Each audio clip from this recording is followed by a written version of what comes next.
Jeff, Marcy, Corinne, and CJ. And thanks to Jeremy.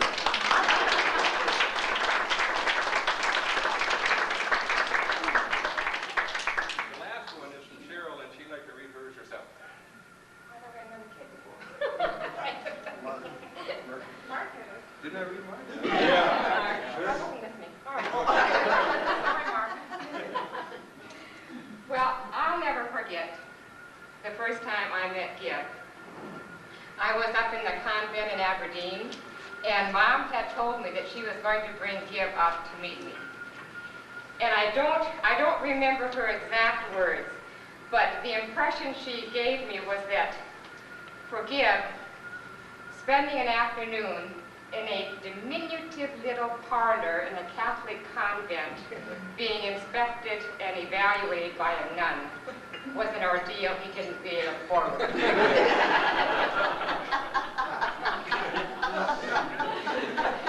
And I thought, poor sucker.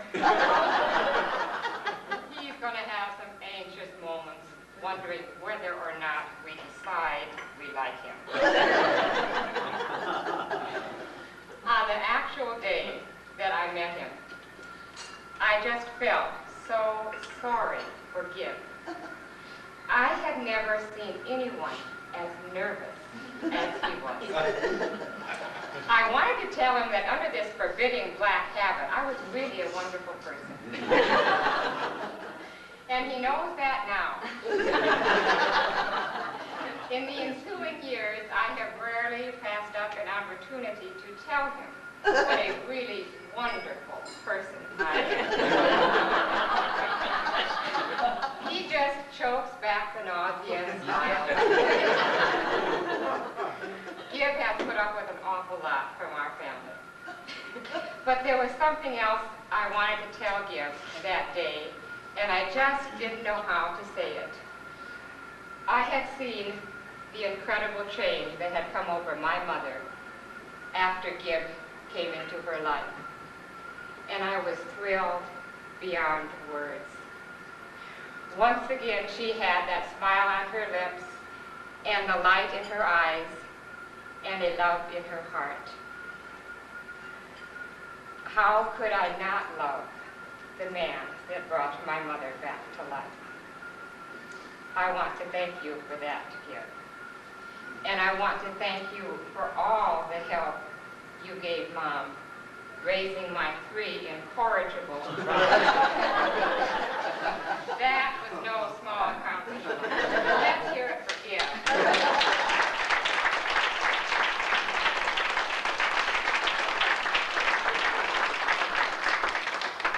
And Mom, frankly, I don't remember the first time I met you.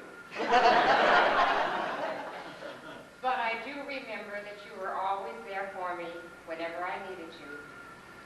And for the times that I didn't need you, when I thought I could do it on my own, thank you, you let me be.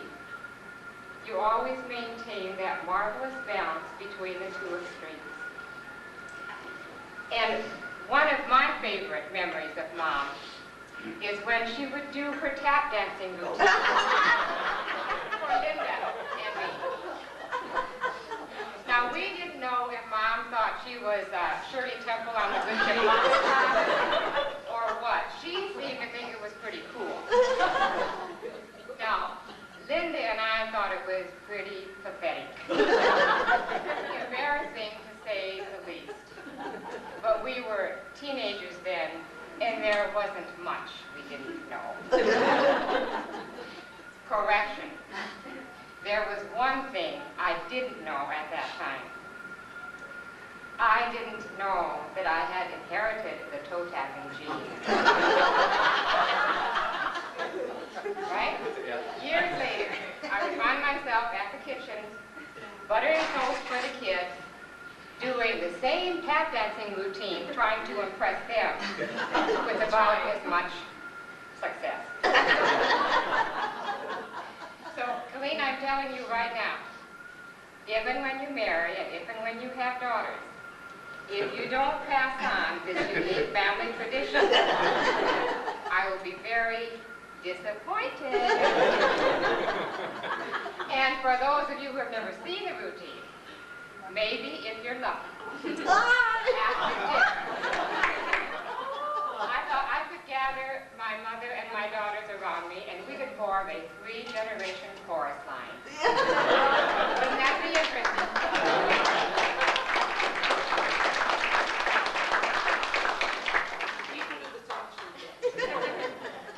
So, enough of clarity. I want to tell you that a couple months ago, I took a week-long journaling workshop up at SDSU in Brookings. And one of the questions they asked us to reflect on and write about was, who are those people who have influenced you? And I just want to read you just a section of what I had written. The first and most profound influence in my life has been my mother.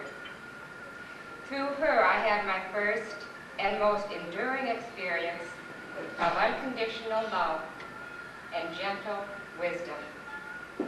She is the source of my sense of inner goodness and stability. She managed to keep a perfect balance between accepting me just as I was and yet encouraging me to become a better person. The transition in our relationship from mother-daughter to friend-friend was a smooth one. Insofar as I am a good wife and mother, I credit her and the example of her own life. Now, when Mom married Gib, she was the same age then as I am now. Gee, it's...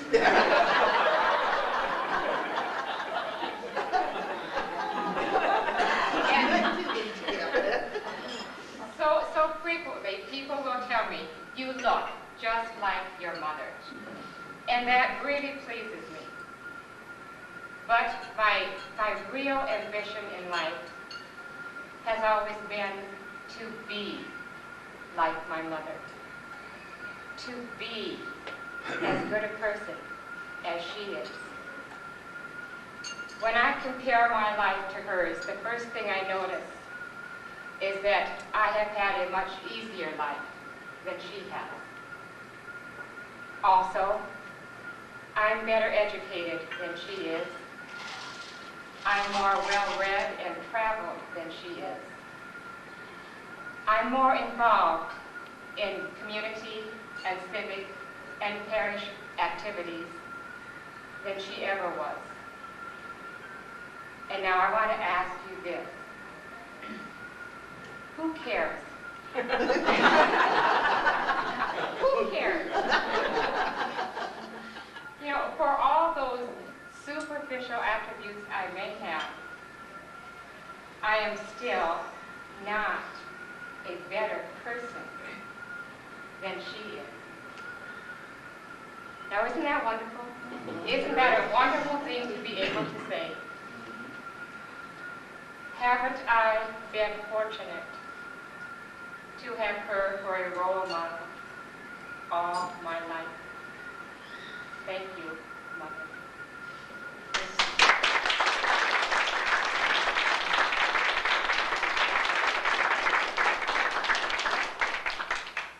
Cheryl, you forgot to say too how she used to think she could really play and sing beautiful brown eyes. Brown eyes. Yes, she would sing that. You can play it, really. How could you remember such an awful We don't have an organ, do we? Right. We have a George's organ here, so I can't sing.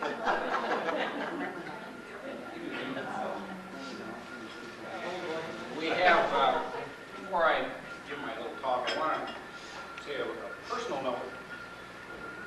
I've known my wife for about 30 years, and she told me a long time ago, and she's told me 100 times since then, that she loves me and she always will, but there has always been a person in her life that she's loved more. And she has loved since she was 4 years old, and she's still madly in love with him. As you know, yes.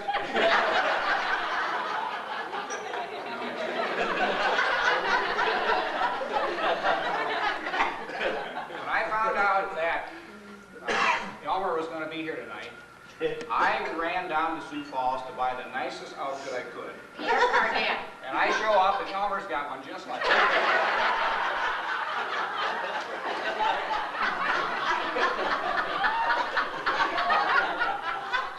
My only hope, Elmer, is that I outlive you, and the way you look, I don't think that's going to happen. I promised my wife I would not tell any mother-in-law jokes because Yvonne has heard them all from not only myself, but Bob Graver. I'm not going to tell any Norwegian jokes because between Daryl Adamson and Mike Dodd and myself, we've told all the Norwegian jokes. But I would like to say a couple things, and first of all, to Gib. Besides being a friend of mine and a good companion, 8 years ago my dad died, and one of the things that went through my mind at that time was that my children, who were all young, now don't have a grandfather. Cheryl's dad, of course, died before the kids were born, and I felt kind of bad about that for a day or two, and then it just dawned on me. We've got the best grandfather that ever lived, Gib Boone. I want to tell you, in the last 10 years, he's been to more baptisms, basketball games, band concerts, plays, first communions, confirmations, you name it. He's been there. I'm sure a lot of times, like me, he would a lot rather been on the golf course or whatever, but he has been a grandfather to all of my kids, and I think I speak for all of his grandkids on both sides of the family. So, Gib, you're a better man than I am, and you have won the world's greatest grandfather shirt.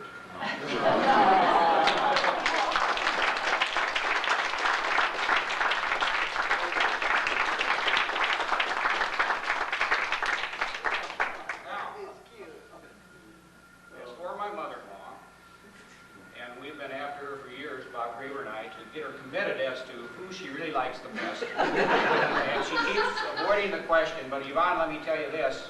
In 2 weeks you're going to be moving, and Bob Graver's going to be in California, and I'm going to be here. So, you may want to think about that as to who you like best. Someday, I think when they open up the dictionary and have a definition of mother-in-law, they're going to have her picture there, and I mean this sincerely. She has been a perfect mother-in-law. She has, I'm sure, seen many times, as all mother-in-laws do, see her children, her grandchildren. She told me, Butch. But she's never said a word, and has always treated us like we should be treated, and I really appreciate that, and I know she understands that. And secondly, I also think that if she did nothing else in her life, she did create the world's best wife. Right here. So, you have one. I'll buy that. It says, I'm a great mother-in-law, just ask me.